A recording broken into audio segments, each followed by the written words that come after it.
Everyone, welcome back to my channel. So today I will be doing a plan with me in my Erin Condren A5 wide planner.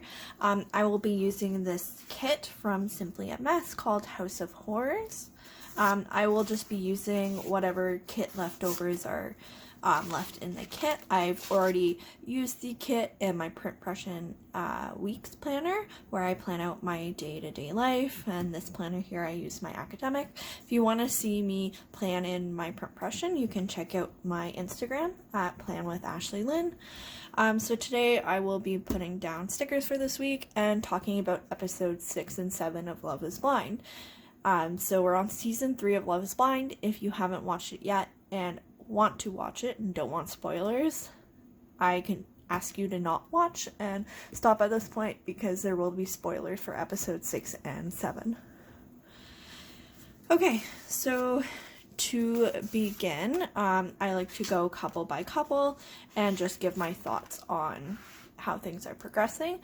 So in episode 6, I absolutely have no thoughts on Matt and Colleen. Like, I swear they didn't actually show any clips of them together, like, at all. I think they made up in the beginning of the episode, but that was it. Like, I don't think we ever saw them again for the rest of the episode unless I missed it.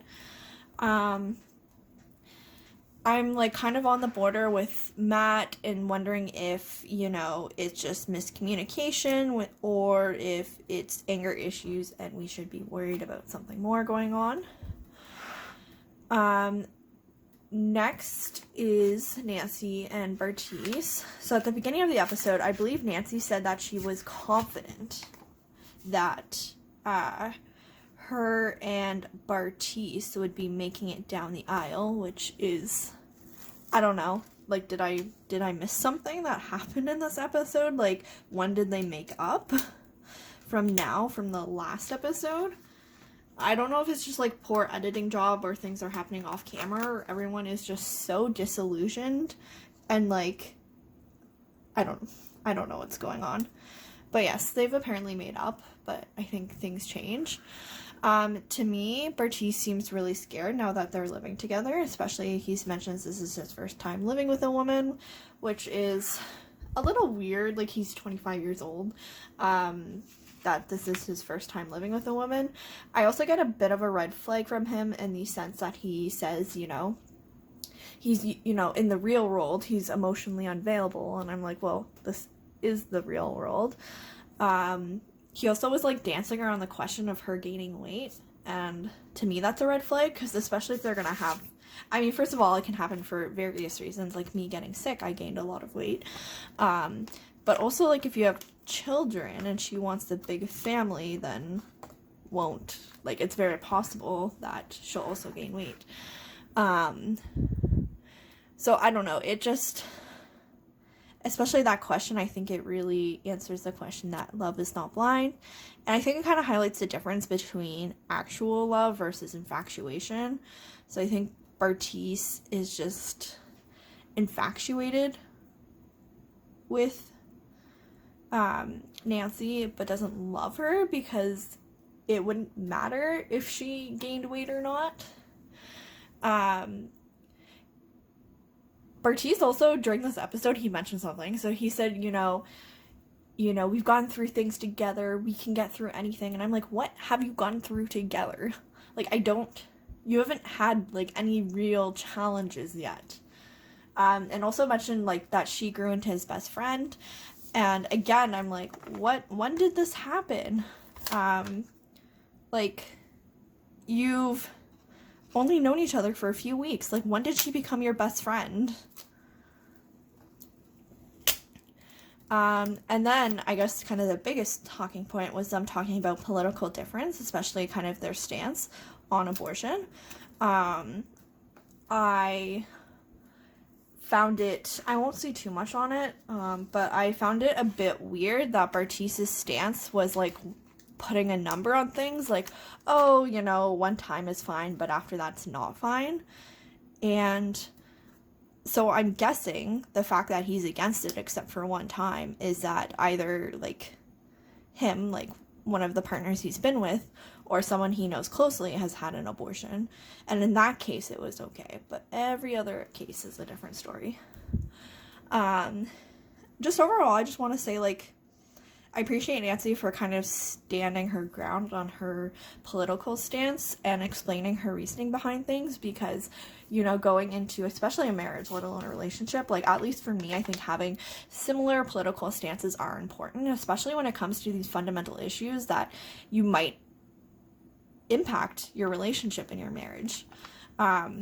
So, you know, it was nice seeing, like, a conversation happen between people on this issue, so that especially what's going on in the States right now, I think voting is happening right now as I'm talking. But yeah, for me, I just can't imagine not being married to someone who doesn't have similar political stances, especially on issues that directly affect us. Which is very weird to me, because Nancy is still very confident that they're gonna make it down to the aisle.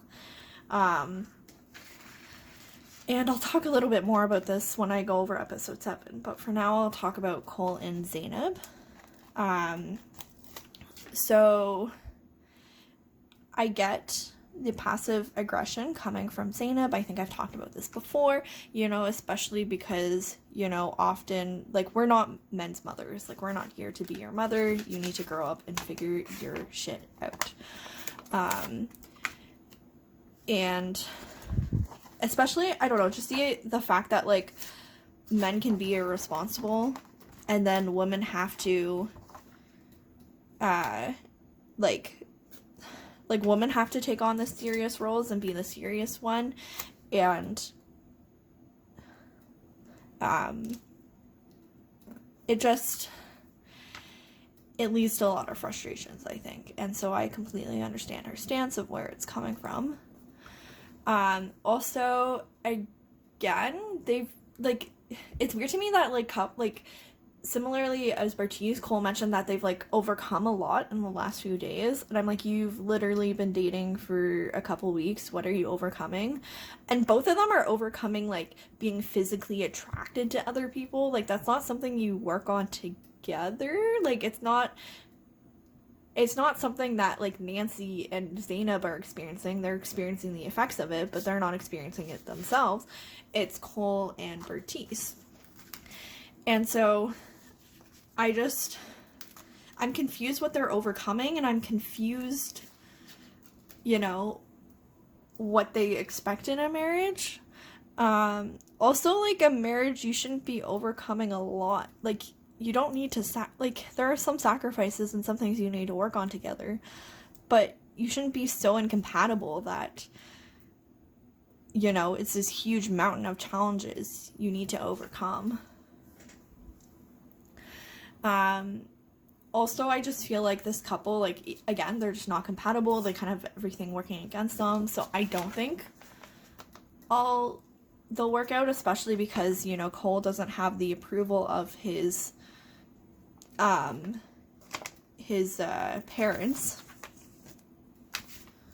Oh, I'm gonna...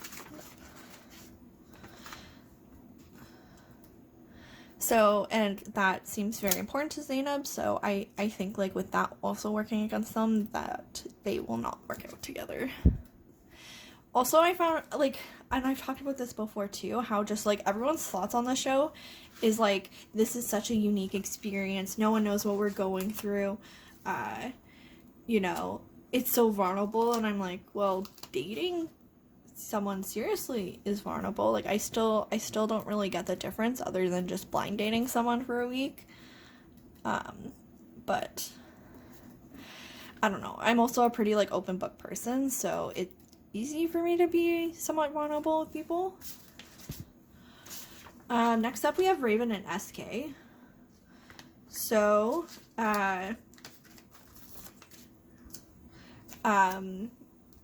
it's fair, I think, that, and I've mentioned this before, that Raven wants to wait to have sex, you know, no one should be forced into it, but, like, for me personally, what if there's, like, incompatibility issues, you know? So, especially, you know, you're deciding to marry someone in a month, like, you want to make sure all aspects of your life fit together. They also talk about, like, how they're a strong couple because they have the same goals in life, but I also question whether that's, like, enough to be married, if you have similar goals in life. Also, like, most people have similar goals in life. Like, it's to be financially secure, have a happy family, have, like, you know, work you're passionate about, and some financial success. And so, like, you know, I don't think it's going to be that hard to find someone who has that much similar goals than you. Like, some people vary a bit. Like, I don't want children.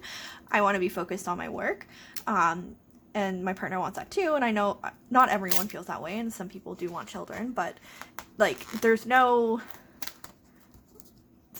shortage of people with similar life goals to myself, or shortage of people who want to get married and have kids and buy a home. So to me, like, that's not enough. I think, though, it was really sweet, like, seeing them together, like, start to mix their cultures and seeing how that works together. I've been, like, flip-flopping with Raven. Like, there's aspects I like, and sometimes she can be a little off-putting, but I think, and again, I might be reading too much into this, I'm thinking some of it just might be anxiety, to be honest. Like, to me, she seemed a little more off-putting when she wasn't sleeping well, and she was worried about being accepted by his family, and that was important to her. So I can understand, like, with anxiety, you might not be fully yourself. I think the thing, though, that, again, had me flip-flopping back is suddenly their conversation about what it'll be like living together, which apparently they're not going to be living together when they're married at first, which I also find weird because, like, just date, don't get married.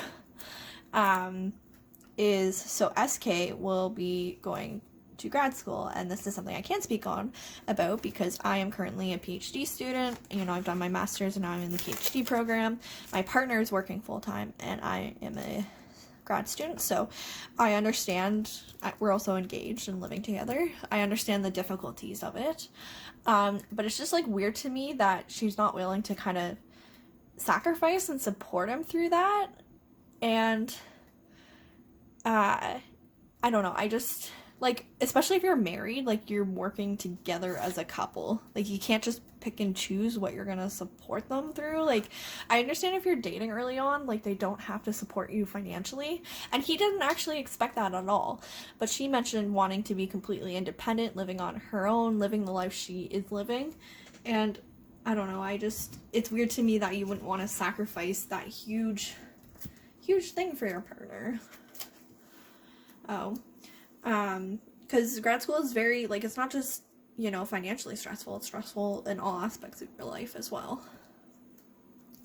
Lastly, you have Alexa and Brennan. And it's no surprise to me that things are tense, as I've said before, because literally their connections to me seem kind of shallow. They like food, they want a family.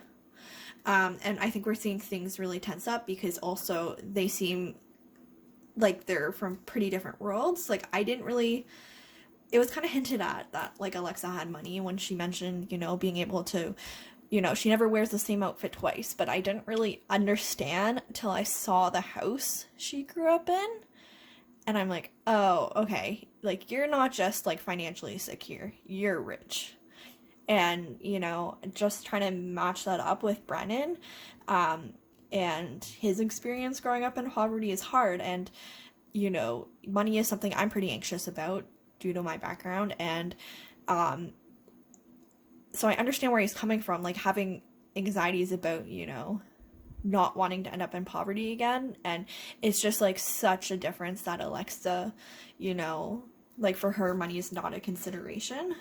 But I mean, again, like, I don't know, like, my partner and I have different anxieties about different things, and we managed to work it out. You just have to be, like, understanding of where the other person's coming from.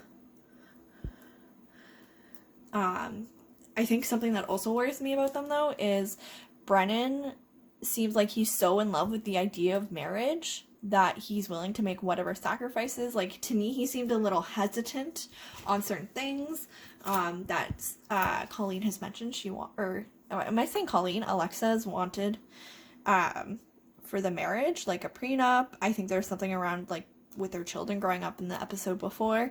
And I don't know if like he's just making sacrifices because he wants to get married, but then once he gets married, is he gonna want to step back from that and suddenly like regret it and turn on Alexa, which, mind you, like she's been open book about what she wants and firm what she wants.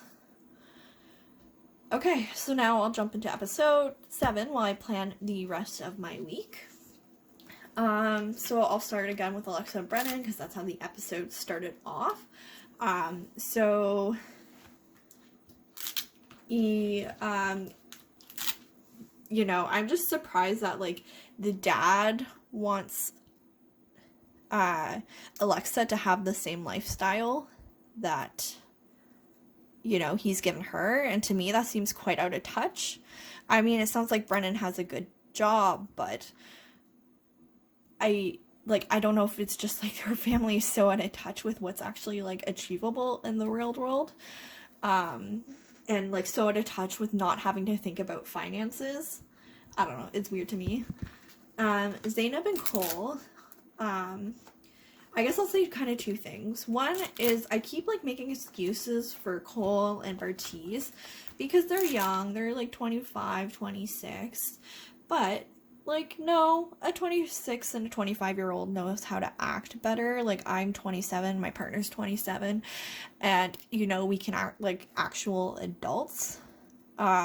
So, you know, I understand not wanting to settle down, but you're literally on a show about finding your like marriage partner, and to me, like for them it seems more like clout, it seems like a fun thing, and for other people, like especially Nancy, like she seems like she genuinely wants to get married. And so I don't know, basically, yeah, they're young, but I need to stop making excuses for them. They suck.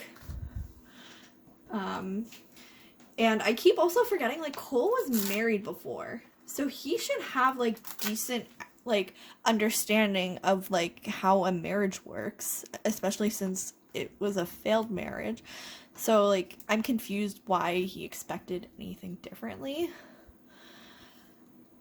Nancy and Bartiz. So I was pissed at Bartiz for bringing up like her political stuff in front of his family. I'm sure he knew how his family felt about abortion, and he brought it up to them, and then you see like the sister break down and cry. Like, I can't believe he put that on Nancy. To me, it seems like Bartiz is just looking for a way out of the relationship, and kind of this was it.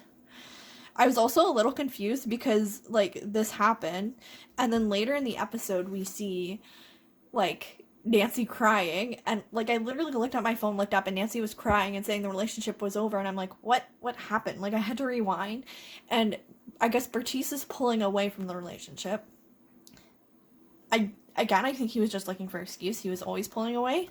And basically, you know, he says it's due to like there not being a physical attraction, like, you know, but like he's acting like this issue of not being physically attracted to Nancy is a separate issue that they're both experiencing together. Like, it's separate from himself. It's something their relationship needs to overcome. And it's not. Like, it's not something Nancy is experiencing. It's something that Bartiz, he is experiencing it. It is an issue he needs to work on.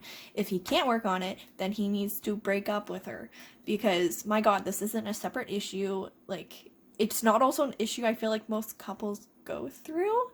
Like, there can be intimacy issues, but it's not like you're so unattractive to the person. Which I guess is like another thing I want to talk about is like, so I guess this was talked a bit later about like Bartiz like really holds it against her and puts it on Nancy that she's not his type. And so it's like falling on Nancy that it's her fault that he's not physically attracted to her, that it's just a biological thing. But like, I don't get how it's a thing. Like, I don't get how types work. Again, like, I'm coming from a background of like I've been dating my partner since 16, so I don't have a lot of dating experience in the real world. So like outside of being in high school. And I don't get, like, if you really love someone, I just don't get how you're not physically attracted to them. And, like, I understand having types in a sense, but to me, like, it should, like, types is not limited to how a person looks. Like, it sounds to me his type is tall, blonde, and, you know, into fitness. But, like, what about her personality and your political views and, like, everything else that makes a person? Like, it seems so narrowly defined that, like, I'm like, I don't think you actually have a type in a relationship. I think you just have a girl you like to hook up for. And I don't know, like, if you really care about someone, I feel like you wouldn't have this much issues about being able to be attracted to them. Oh. I don't know. I don't really get the whole type thing. Now I guess I'll move on to SK and Raven. So SK, you know, I think what I like about him, like I've liked him since he's first, you know, showed up in the first episode, is that to me, like, he seems really down to earth and, like, the most realistic about marriage. Like, he understands that marriage, you know, he wants a partner, an equal partner, and someone who is like most them. Again, I might be reading into things too much, but that's how I perceive it. I also want to say that, like, I do want to question, though, why he wants to get married before having to move and having to start grad school. Like, why now? Like, for me, like, again, what I don't get about people with marriage is, like, I understand wanting to be married, but I don't understand wanting, like, actually going through with, like, getting married without actually, like, it's a two-person thing. Like, you don't be a wife or a husband on your own, you do it together. So I don't understand why he wanted to do that before he's actually, like, established that relationship. So I just wanted to come on, finish up my spread, and give up my last thoughts.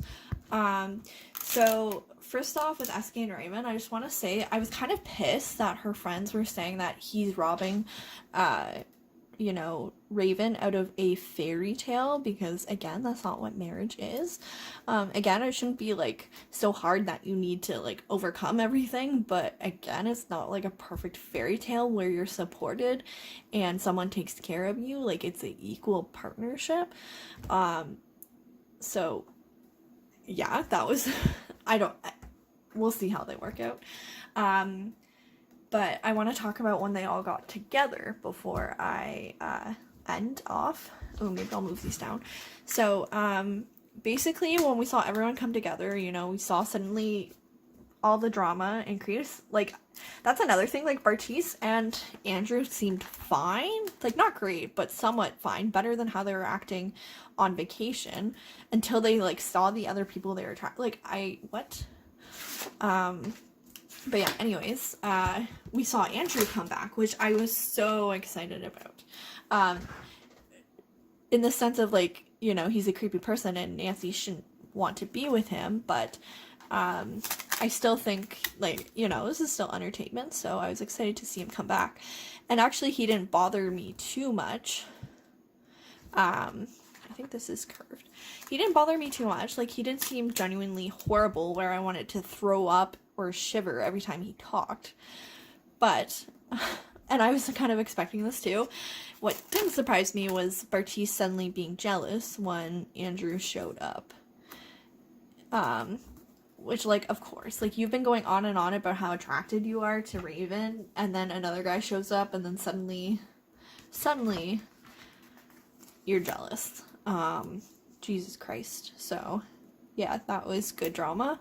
But lastly, I just want to end off with Matt and Colleen, my thoughts, because again, they didn't really show anything about them till the end, which, like, I don't know why. Like, why aren't they showing anything until Matt just suddenly blows up?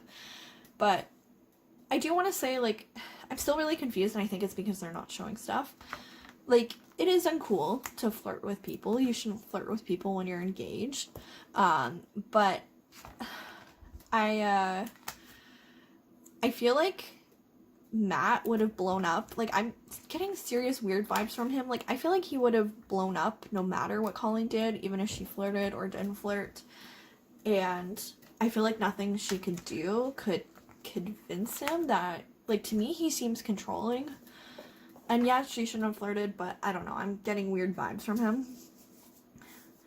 And, so anyways, but yeah, it was not, I guess, surprising considering how I've been having mixed feelings about Matt, to see him kind of blow up and start, like, calling and wondering where Colleen was and why she wasn't home. And then, so maybe I'm right on that one and that something's really off with him.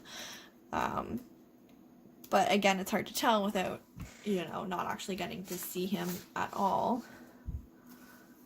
But I found it so hilarious at the end how Bertice came to interject, and he said he was jealous that they don't have problems, you know, and him and Nancy have real problems. And I'm like, what problems? You don't have problems. Your problems are that you're not attracted to this beautiful, kind woman.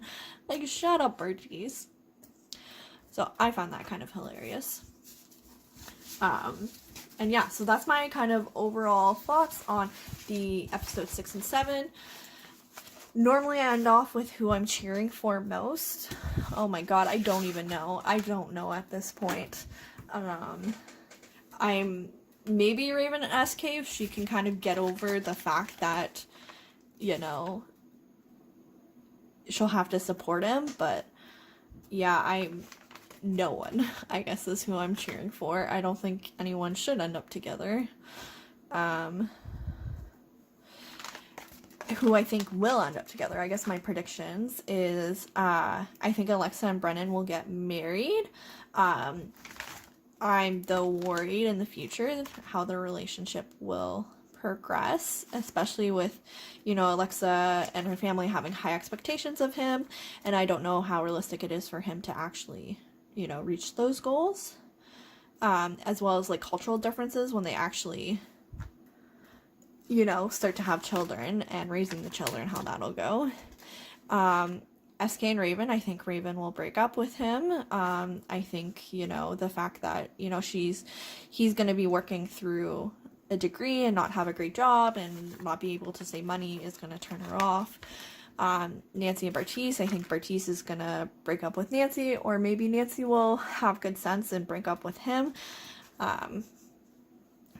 And let's see. Zainab and Cole. I really think they're gonna get married. I do. I really think they do, but I don't think they should. I don't know. We'll see what happens. And Matt and Colleen, I feel like Matt is gonna blow up 4 more times in this season, and hopefully they won't end up together, because it's, you know, it's worrying me a bit that, you know, how many blow-ups he's had at her when, you know, nothing's really happened. So this is my spread in full. If you liked this video, please give it a like.